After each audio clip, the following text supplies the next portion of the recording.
When Grizzlies win and Raptors lose, we talk on the daily grind. Man, I see I'm making up because I screwed it up last time. Welcome to the Daily Grind. I am your host, Luke Hatmaker. I hope everybody had a very Merry Christmas. Gonna say that first. It is Friday, and I got my guy Rusty with me. How are you, brother? You were just talking. You had a great Christmas, if you can't tell. Yeah, I did, man. My stylist, aka Maggie, aka the best gift giver I have ever known. She kicked my butt in gifts this year, including the quarter zip, the state of Mississippi polo in maroon here. I mean, just absolutely crushed it. There's gonna be some new decor behind me here on the show. Like, absolute crushed Christmas. It was a great Christmas. Had a really good time. It was nice. Man, it's really funny when you, I mean, because I think every guy is like, I outkicked my coverage. I'm sure you outkicked your coverage. Absolutely. But when it comes to like gift giving, it's not even close. It's like I try so hard. I'm like, you know what? This is a great year. I did really good. I'm finally gonna do a good job. And then I start opening. I'm like, yeah, it's like when we pick orders for our drafts, and I always go last. I'm like, why do I even try? Because she just knocks it out of the park. Shout out Kyla, shout out Maggie. It's not a them appreciation pod, but it is. But it is. It always. But it is. It always is. I'm like you, man. I thought I did well, and she said, I love everything you gave me, and I believe her. I mean, I genuinely think that. But like, when I opened my first gift, I was like, oh boy, I'm in trouble. Yep, exactly. You know who's not in trouble, man, after last night? Transition time. Let's go. The Memphis Grizzlies, baby. They whooped, destroyed, murdered.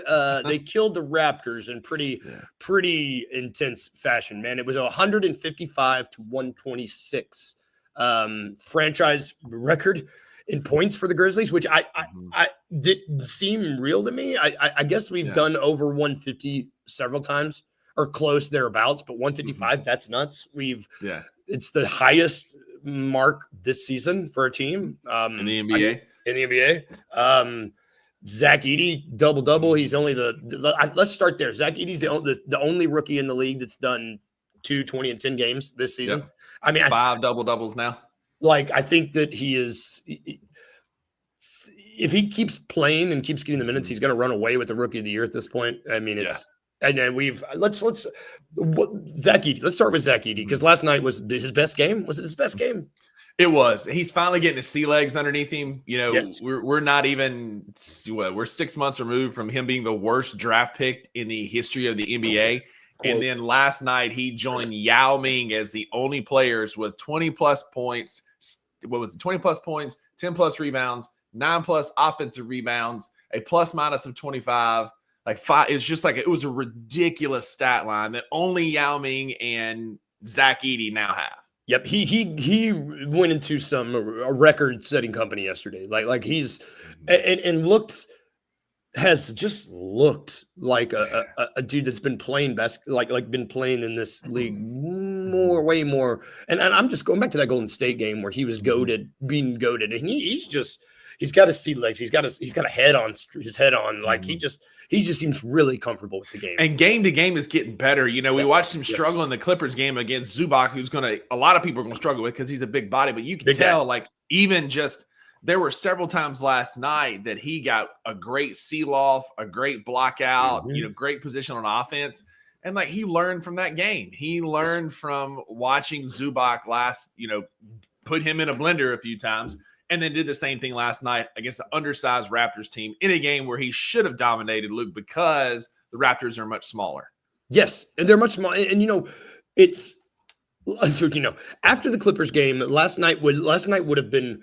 You come out and you lose that game, it would have been worrisome. But instead you come out and not only do you win, but you win in such decisive fashion as they did. It's the opposite. It's like this is what you want to see from a team that is third in the West right now. Could like just a half game behind the Rockets.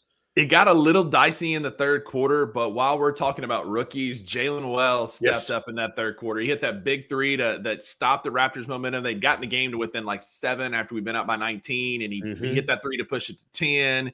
He hit another three to push it to 14, and then ultimately a three to push it to 17, kind of kind of make that gap as big as it ended up being in, a very sloppy second and third quarter.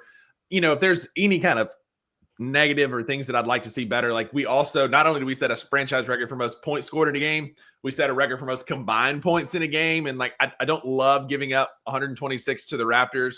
Part of it was we were just running the floor and running it up and, is what it is, but it got a little sloppy there. But Jalen Wells stepped up once again last night and hit some big shots, played some great defense when we needed him. Like, this front office is just, we give them their flowers all the time, but we legitimately have top two rookie of the year candidates in the 9th overall pick, but more impressively in the 39th overall pick. Man, I'm glad you said it. I'm glad you made that point, because in a front office that has made a name for drafting well, this might be the biggest what they've done with these two guys. And we haven't even seen Cam Spencer. Jalen Wells, Zach Edey, 27 minutes, 21 points, 16 boards, 2 assists. Yeah. 60% from the field. And then you got Wells, 17 points in 24 minutes, and he was 5 of 10 from beyond the arc, dude. Mm-hmm. Those, give me that combination any day of the week.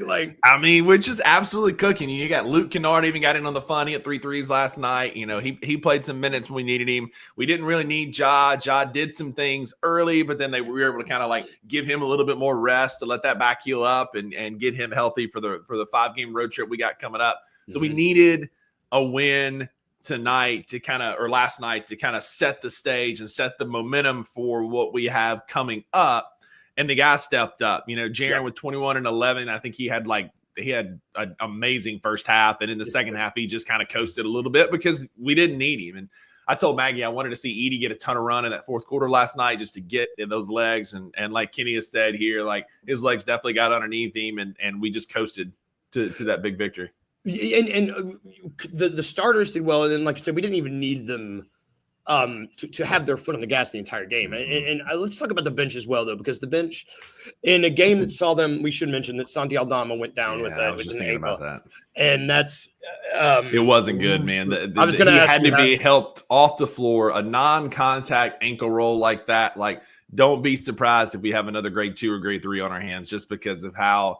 It was an aggressive ankle roll when he went to plant, his whole foot what's called supinated or turned in, and that's you never want that. And then usually, if it's just a sprain, you can kind of get up and walk it off. But the fact that he couldn't put any weight on it, I don't love that. And he tried. He was trying. And man, it's the last Santi was playing at a 6th man of the year, fringe candidate, dark horse candidate there, and it's this.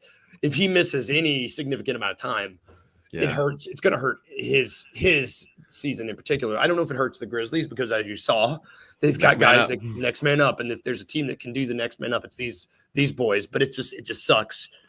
Especially with Santi's been playing well on both ends. I found the stat the other day, as much crap as we give him about being on defense, and he's not a great defender. He's not.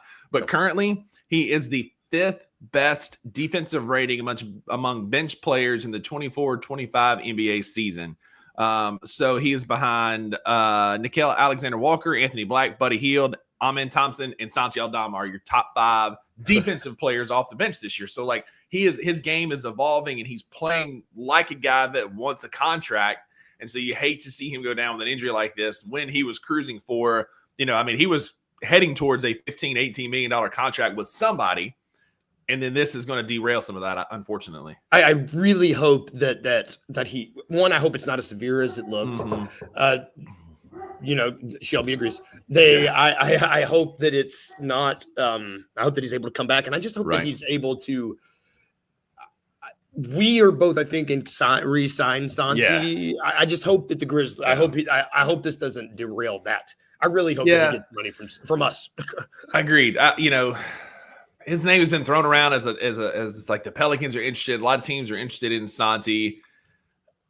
I don't know that he's back next year, but you and I both are very much with his improvement and growth this year on the same team. If of all the guys, these fringe contracts, you've got Luke, you've got Jake, you've got Santi on these expiring deals. I would keep Santi Aldama and see what we could get for Luke and Jake on the trade market, much like we'll talk about here in just a little bit. Spoiler alert, a little positive preview there. I think there's a way that you can move some of those guys. John Conchar, and keep Santi Aldama, which I hope is what happens. And so speedy recovery. Hopefully we get him back sooner rather than later. Yes. The one more thing I want to talk about this game. You mentioned the Pelicans. We do play them tonight, so I want to get over to them. I liked Brandon Clark almost had him a double-double last night, and it seems that we have not been gifted a good Brandon Clark game when there's a good Zach Edey game. It does seem like we've kind of been given one or the other, and this really made me feel good. I know it's the Raptors, and I know that they're granted, they played. The Raptors played. They showed up last night. They play hard for Darko, which we should mention. Darko got tossed. He was aggressive. I saw somebody said you can take Darko out of Memphis, but you can't take the Memphis out of Darko because he was on the other end of the floor in the paint. And as soon as it happened, Pete was like, "Yeah, Darko's gonna get ran." Man, all the Grizzlies players, they were like, "Jesus, it was awesome." Yeah. I love Darko. I love to see it. Same. It's nice to see that we can get both a good Brandon game to go with these good Edey games. It's really nice. Well, Fast Break Breakfast tweets out a lot like the 2-man chart, and there's an awful lot of green with Brandon Clark, who is a plus 15.5 on the season. He has a plus with everybody, plus 9 with John Dez, 25 with Marcus, 12 with Jaren, 17 with Scotty, 8 with Jalen Wells, 24 with Jake, 22 with Santi, and 26 with Luke. These are all the ones with significant minutes. He's only, as of this chart yesterday, he only had 3 possessions with Zach Edey. That's obviously changed last night as they both were plus 20-something. 20-something. I mean, plus 29 for Zach Edey, and then BC was what? He was a plus 5. So, I mean, like, we're heading in a very good positive direction with both those guys. Brandon Clark for the Memphis Grizzlies equals winning basketball, and you love to see it because a good BC game is good for my soul. It's good for Memphis, and I love watching putback dunks and oops, and there were some great cuts last night. Like, we were one of the best backdoor cut teams in the NBA, and I watched a lot of basketball on Christmas Day, and like it's a lot of those games and stuff, but like few people can see the floor and pass the ball as a team collectively as well as we do, and it was on full display last night.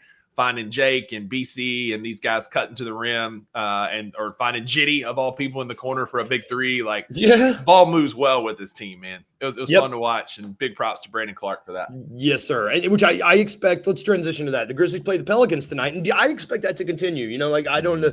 The Pelicans have a big. They have one, and it's a rookie, and he can only do so much. You know, like I just don't know. This team is not doing well. Not good. Not good. They just got blown. They just got the brakes blown off by the Rockets. I don't. They had thrown the white flag, and we talked last week how they're having a fire sale for their whole team. It seems it's.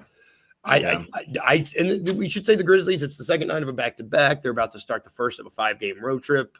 I still think we win. I mean, yeah, they're 1-9 in their last 10 games. We have no business losing this game. They're 5-26 on the year. Somehow, Misi is above both Jalen Wells and Edey on the Rookie of the Year thing. I think it's just clicks, man. I mean, like Stephon Castle, maybe, but even that is just pushing an agenda of a known team with the Spurs, because Jalen Wells and Zach Edey, especially if Edey keeps playing like he is, should be the top 2 Rookie of the Year candidates, but. Other than that, the Pelicans don't have a whole lot going for them, man. Zion is still sitting over there eating candy on the bench. They're absolutely failing for Flag or Ace Bailey or whoever they can get.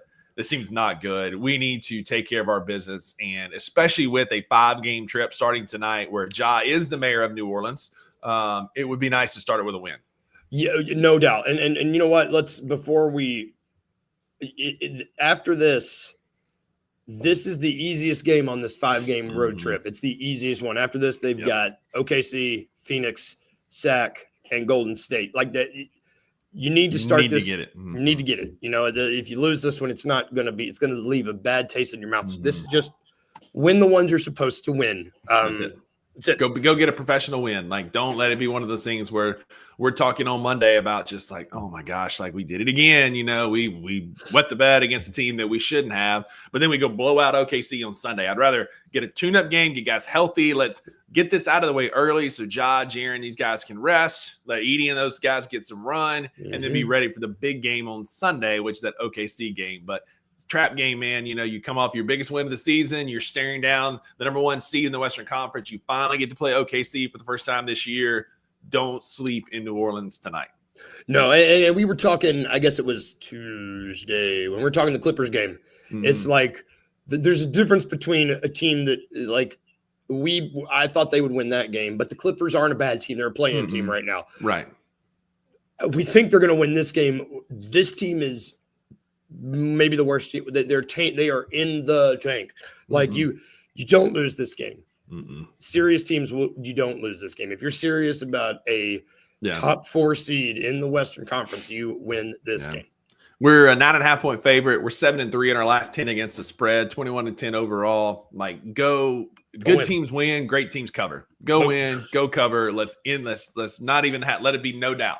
Yep. Doesn't have to be a 155-point performance. No. But don't let it be close. Like, I want it to be one of those things where the third quarter, like Maggie and I, we've got a little date tonight. And, by the third quarter, like I want to be able to just kind of relax and let it go and be able to just enjoy basketball and watch it coast. And maybe Cam Spencer gets some shots up last night. It was funny tonight in the closing minutes last night.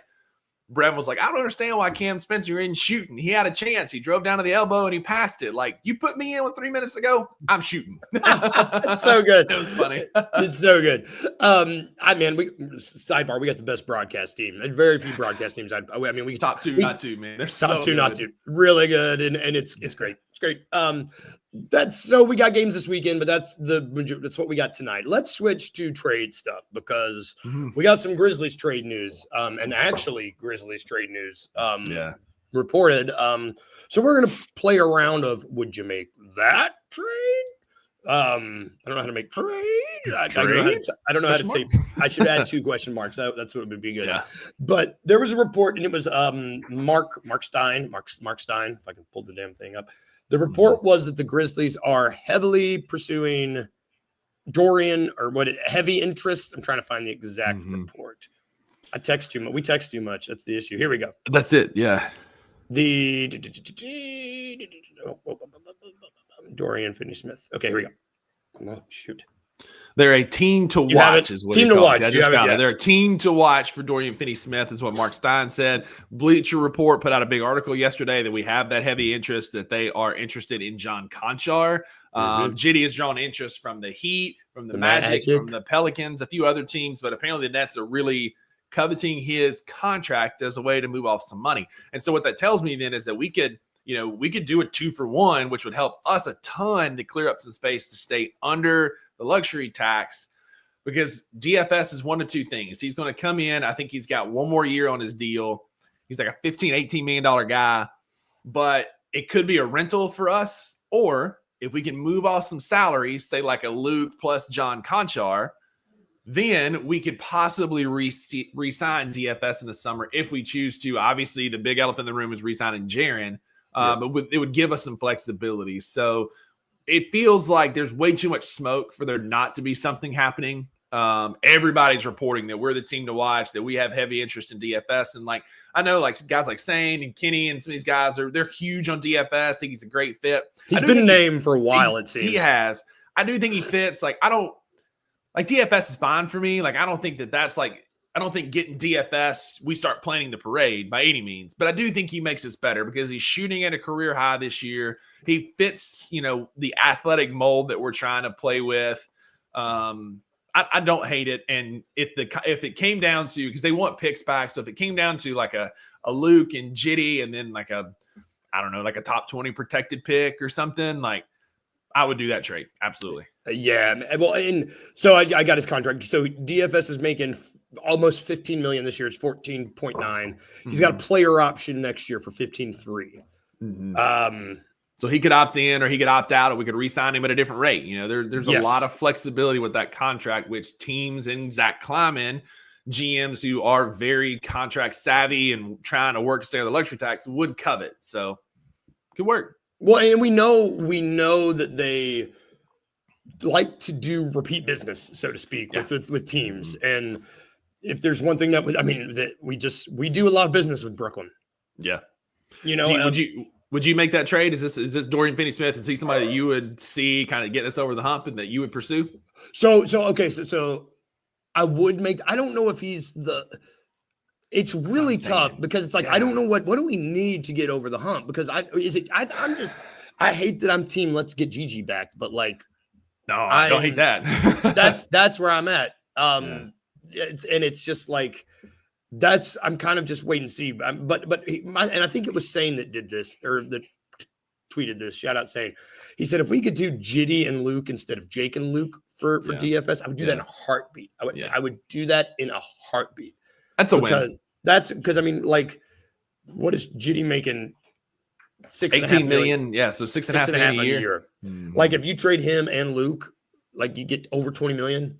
Mm-hmm. I don't know. I just or almost 20 million. Almost 20 million back. Like it makes sense. Like if you can do that, then you do that. Like that, absolutely. But I agree. Like DFS, he fits on this team, but I don't know that he solves any of our logjam at the wing. Like on Tuesday's episode of the $2 Sports Show, one of my Grizzlies wish lists was that we would trade for Colin Sexton and John Collins. And a trade like that, I feel like makes us take a step up. That gets us over the hump, right? Because you get a dog as a backup point guard. You get John Collins, a very athletic big who's super Brandon Clark, as Chris Ingram said yesterday on a Twitter space.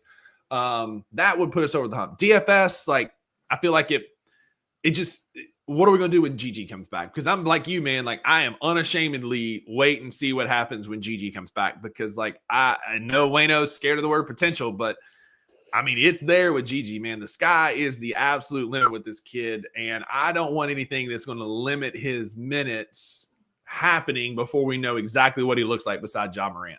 100%. And you want to talk about and bringing a new player in, it always takes some adjustment time. Like it's never a seamless fit. And GG seems he's already locked in, man. He's not even playing, and the kid is locked in. He's in every huddle. It seems like I'm just.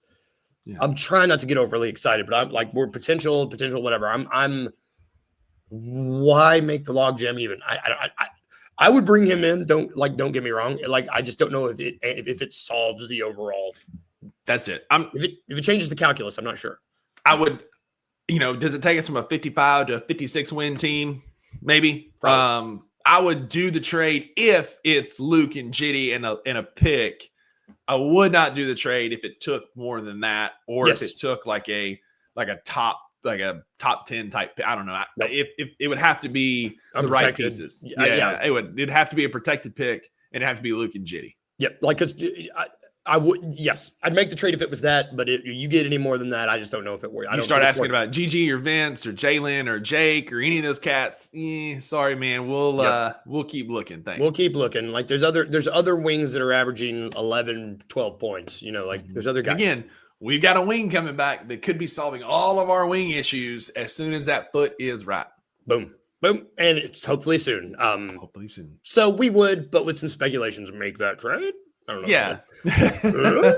We would ... Question mark? I don't know. We're going to take a quick break.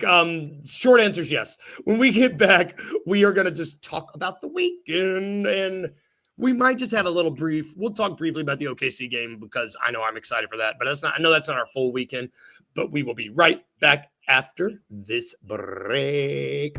I think Zach Edey played well. He got his fouls in. He got him in for sure.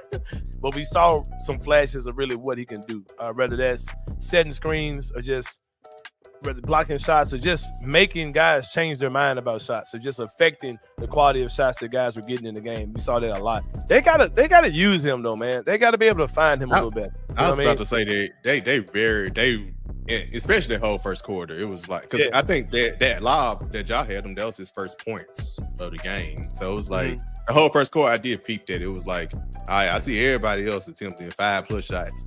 Right. Y'all got to find a way to give Zach Edey something, like at some point. Everything was running well last night, right? The offense was flowing well.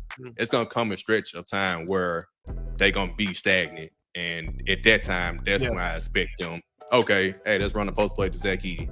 Tune in to the Anthony Sane Show Wednesdays and Fridays at 12 p.m. weekly on the Bluff City Media YouTube channel.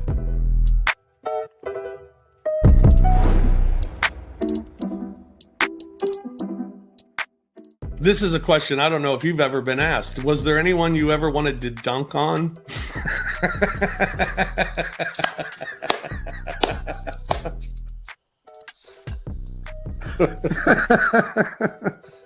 I'm sorry. I'm sorry. I'm glad you're getting a big kick out of that one. I'm glad you've been waiting all day for that. Waiting all day to get that little jokey joke in. Oh, you got a joke. But yeah, I always wanted to dunk in the game. That's what I wanted to do. And it didn't have to be on anybody. I wanted it to be off of a missed shot, like on an offensive rebound, so that everyone's around or in the vicinity when it happened. Did you ever dunk in practice and get overly excited? Yes.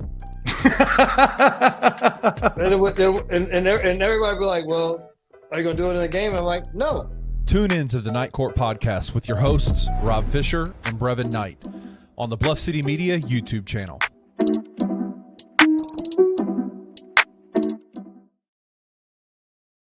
Welcome back to the Daily Grind. You can catch that show. I said we were going to get a new commercial for Christmas. I meant the New Year's. I misspoke. Yeah, everybody misspeaks sometimes. Everybody does it. You can catch that show. You can catch the Night Court Podcast. You can catch the Anthony Saint Show. That will be every Wednesday and Friday at noon. We've got the $2 Sports Show. They go live every Tuesday and Thursday at noon.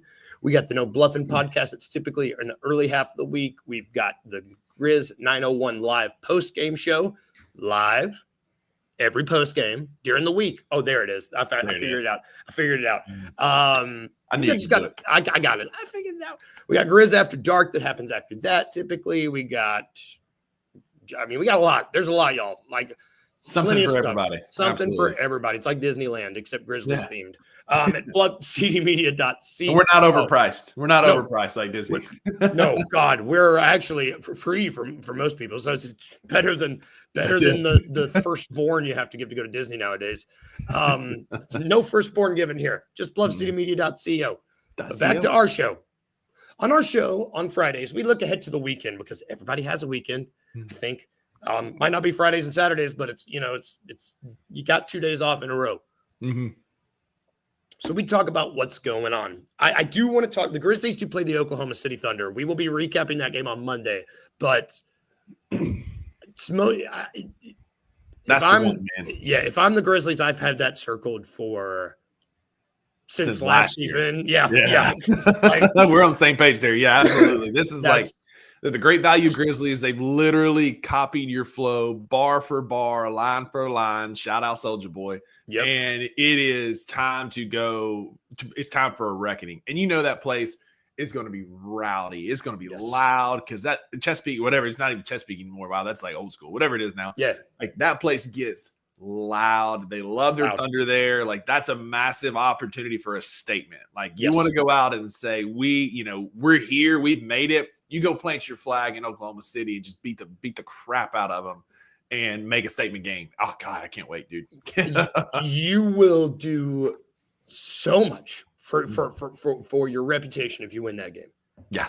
I know exactly where I'm going to be. Was it Sunday at 7:00, 6:00? I'm going to be locked the F in. Yep. Y'all better be too, because that is a massive game for the Grizzlies. And like, dear God, we better we need a Steven Adams moment, right? Where he's like, nobody goes out. We go to bed. We get our rest. We have a statement to make tomorrow. Yep. And let's go get it. I'm so happy I don't have to watch the Bears torment me that Sunday. I just have to watch basketball. It's really nice. Good, But I'm also going to be doing fun things. I'm not going to, because that might be a little stressful. I'm going to be doing fun things this weekend too, because I am also going to be going to see this tonight. Actually, I'm going to go see Marcus King. Do you know Marcus King? Marcus King. Oh, the musician. Yeah, he's like a blues. Yeah, I'm going to see him tonight at a casino. So I'm just going to be like, woo! I'm going to be like a woo girl listening to me some blues. I'm very excited. Man. If y'all don't know, he's written a lot of songs that you don't know he sings. But Goodbye Carolina is just he wrote it, sang it. Chris Stapleton covered it. It's an amazing song. Check out Marcus King. Man, what a great guy, man. That's what I'm doing this weekend. I'm excited. That's awesome, man. Jealous of that. That's I love. I'll take videos. I'll send you videos. Please do. So, for us, Maggie, has been under the weather. I think we finally turned the corner. Christmas Eve was kind of the rough part, but we're kind of bouncing back. She had some of her energy back. She's much more of herself yesterday. She worked a full day and wasn't completely zonked. So, hopefully when she gets up here in the next little bit that she'll still be feeling better, because we're supposed to have our Christmas date tonight. It got postponed from last week. So tonight we've got this afternoon we've got a Christmas themed escape room planned. I can't wait. And it's going to be awesome. Then we're doing dinner at the Beauty Shop in Memphis. If you know, you know. It's a great restaurant in Cooper Young. So super stoked about that. And then I'm going home this weekend. She's got to work. I'm going home to see my family. Going to do my Christmas with them, see my nephews, give them their gift of the Jazz game in January that we're all going to. So hell yeah. It'll be a good weekend. Weekend. Yeah, this weekend is still Christmas for me. Like I'm still doing Christmas stuff. Christmas is extending, Exactly. Until the new year. That's how we do it down here.